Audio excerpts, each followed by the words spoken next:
मैं 3 कविता पढ़ाऊंगा, इजाजत हो तो। एक है भूतकाल के बारे में, एक आज के बारे में और एक भविष्य के बारे में।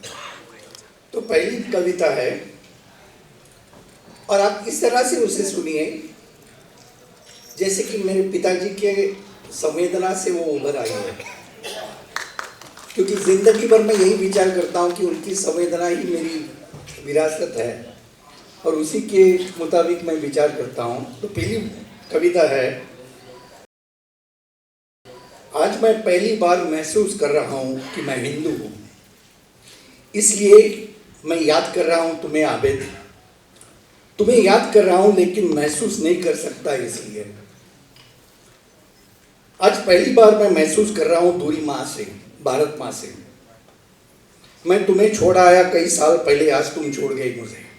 ये कविता मैंने लिखी थी जब बाबरी मस्जिद का वर्डिक्ट आया था सुप्रीम कोर्ट में। आज याद आ रहे हो बापू, जब हम कर रहे थे जश्न, तुम पोंछ रहे थे आंसू नोआखाली में। आज याद आ रहे हो अब्दुल हमीद, तुमने जान न्योछावर की मेरे भविष्य के लिए, लेकिन जब हम पहुंच गए उस भविष्य में हम भूल गए तुम्हारी कुर्बानी को, क्योंकि अब माहौल ही ऐसा हो गया है। तुम कुर्बान हो गए हमारे भविष्य के लिए, हम कुर्बान हुए एक धुंधले इतिहास के मारे। आज याद आ रहे हो अडवाणी जी, तुमने दाने बोए थे फल कोई और खा रहे हैं।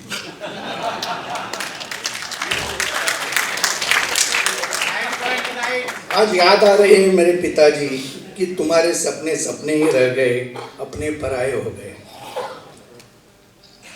अब एक ही धुन याद आ रही है, ऐ मोहब्बत तेरे अंजाम पे रोना है। दूसरी है, उसका नाम है पगले। आज का जो माहौल है उसके बारे में मैंने लिखी हुई है। कहाँ निकले हो पगले ढूंढने उसे जो कभी खोया ही नहीं। कितनी दूर जाओगे मिलने उसे जिसने तुम्हें कभी छोड़ा ही नहीं।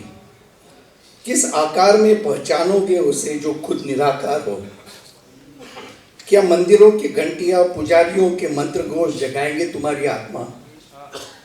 जिसने तुम्हें जन्म दिया लालन पालन के, क्या काबिल हो तुम ऋण चुकाने को पगले। सिर्फ पूजा पाठ से बनाया मानव उसने, ऋण चुकाओगे तब जतन करोगे मानवता की। बंदिस्त न करो उसे मंदिर या मस्जिद में, क्या भटक गए हो तुम। न ले जाएगी कोई रेलगाड़ी तुम्हें उस मंजिल तक जहाँ तुम्हें मिलेंगे वह। बस एक ही रास्ता ले जाएगा तुम्हें पगले मंजिल तक। हवन करो दुश्वास का, धो डालो हाथ और अपनाओ अंदरूनी सद्भावना को। ये मेरी दूसरी कविता। और आखिरी है जुगनू। ये अगले भविष्य के लिए पिछले साल से मैं कई लोगों के साथ संवाद कर रहा हूँ under the title the legacy of India's imagination. और इससे मैं ये सीख गया हूँ कि आज भी सब निराश दिखाई देते हैं, लेकिन सही काम करने वाले लोग कई हैं इस देश में। तो वो है जुगनू, उनके लिए मैंने ये लिखा हुआ है। दिल बहलता है जब सोचता हूँ तुम्हारे बारे में जुगनू। संभलते हो तुम अपने पेट में प्रकाश की एक बूंद। सितारों की तरह मिलकर सब जब जगाते हो सपने और बढ़ाते हो कुतूहल। जगह देते हो रात के सन्नाटे में माहौल दीपावली का। जुगनू सीमित है तुम्हारा प्रकाश, भर भी नहीं सकते तुम एक कमरा, न प्रज्वलित कर सकते हो राह अंधेरे में। जुगनू चंद हफ्ते ही जीते हो लेकिन जंगल को शतकों तक चमकते रखते हो। जुगनू पृथ्वी पर आए हो मानव से पहले और शायद रहोगे भी तब भी जब हम विलुप्त हो जाएंगे। तुम पेट में प्रकाश रखते हो लेकिन शक्ति प्रदर्शन नहीं करते। हम शक्ति की खोज में अहंकार में चुस्त रहते हैं। जुगनू तुम्हारा जीवन अनंत काल को समर्पित है और हम क्षणिक आनंद के मारे गुमराह हो जाते हैं। जुगनुओं का जीवन एक संदेश है।